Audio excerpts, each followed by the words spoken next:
story was this. It was called a testimony.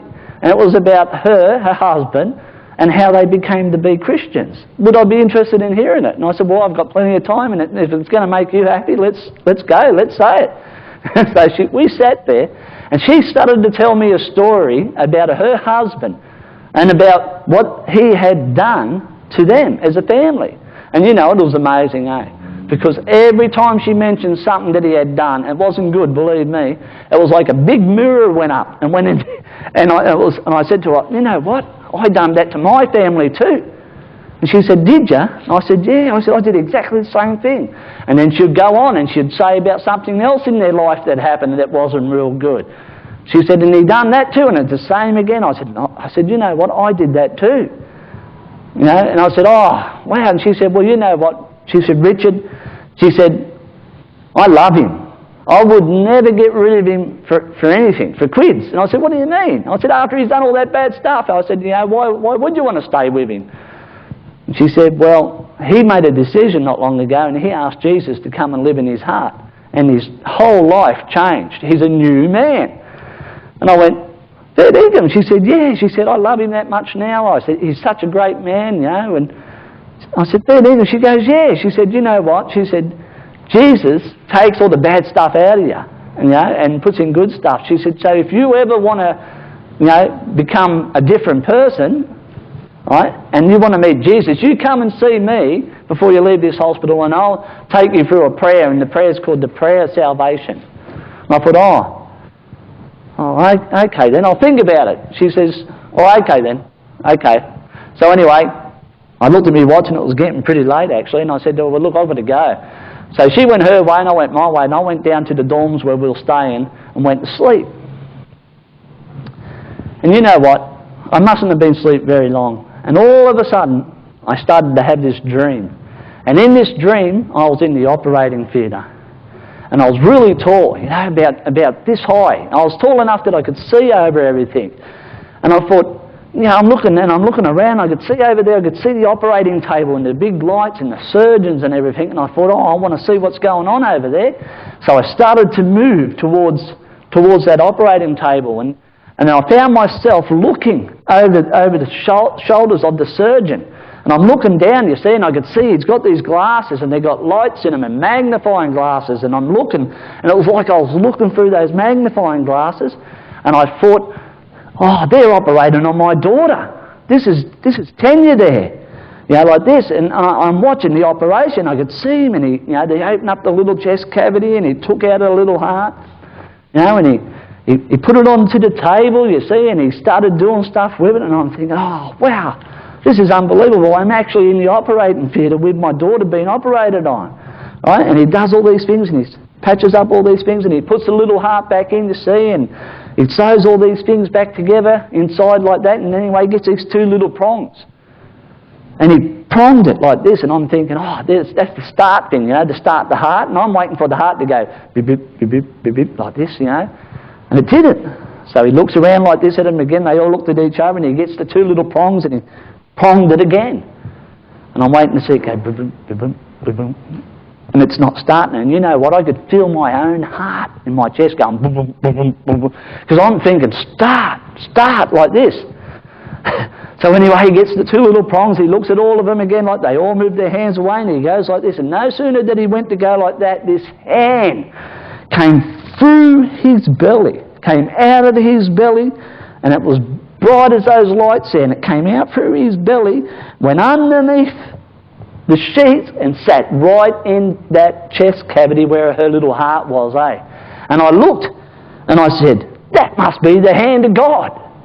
Like this, and no sooner I said that, I just jumped up with a yell. Oh! Well, I was laying down actually on the floor. I sat up really quick, and I let out this great big yell. And my wife, who sleeps with hearing aids out, jumped up because it was that loud. And she said, what's wrong? What's wrong? And I said, you won't believe it. I said, Tanya's going to be fine. I've seen the hand of God on her. She said, what? I said, Tanya's going to be fine. I said, I had a dream. And I said, I've seen the hand of God. It's going to be good. Everything's okay. And she said, what hand of God? What are you going on about? And I said, in a dream. She said, oh, you're crazy. Go back to sleep. You know what? I couldn't go back to sleep.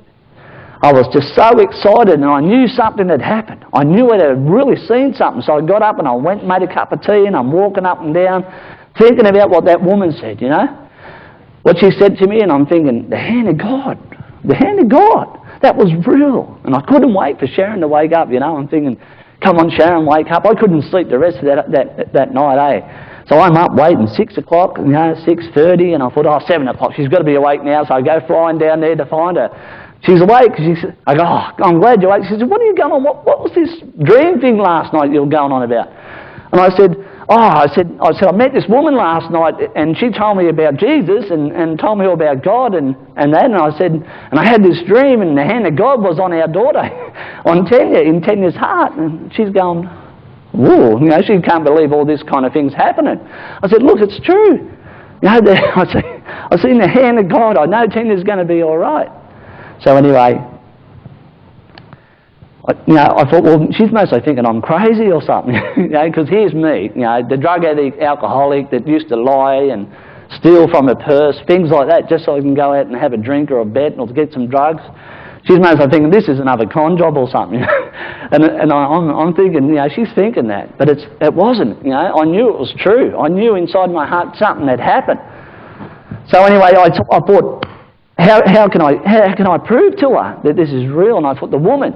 What if I can go find that woman and bring that woman to her? So she went to Bubby, and I went looking for this woman. Right? I couldn't find her. I thought, oh no. So I come back and I said, look, I can't find her, but I know she's here somewhere. So I went to the sister and I said to the sister, look, if you can, there's a woman. I met this woman last night, and I'm pretty sure her name's Julie or Julianne. And I said, I can't find her, but if you can leave a message for us that when she comes back, would she come and see us? She said, yeah, okay, Mr. Gibson. And she just wrote a little message. She said, I think I know who you're talking about. So the next morning it was, we were in feeding Bubby, Sharon was feeding Bubby, and anyway, Julianne came in. And I said, yeah, this is her. This is the one that told me about Jesus. And her husband was a bad break, but he's not anymore. And Sharon says, oh, yeah. And she says, oh, hello. And she says, oh, hello. And Sharon says, oh, tell her about your dream.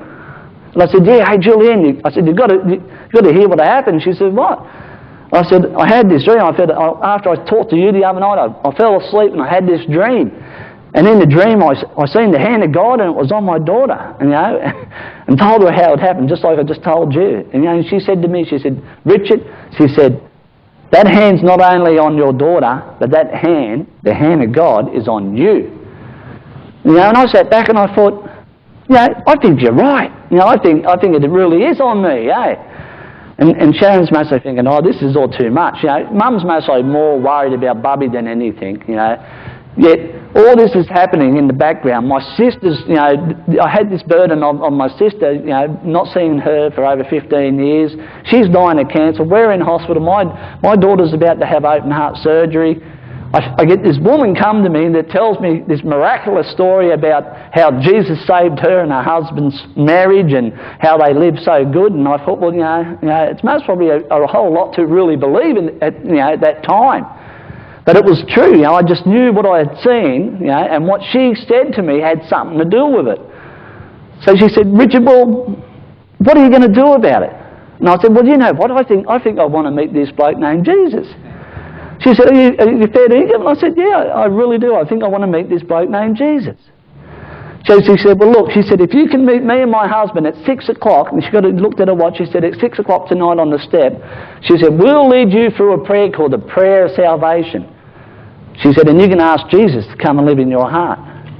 So I said, yep, okay then. So off she went, you see, and Sharon says to me, are you really going to go do it? I said, yeah, I'm fair dinkum. I said, look, I know there's something in this.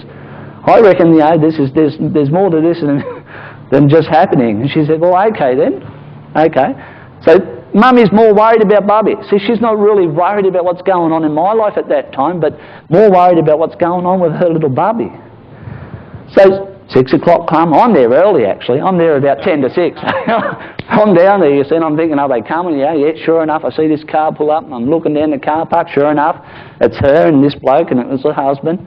And they came in.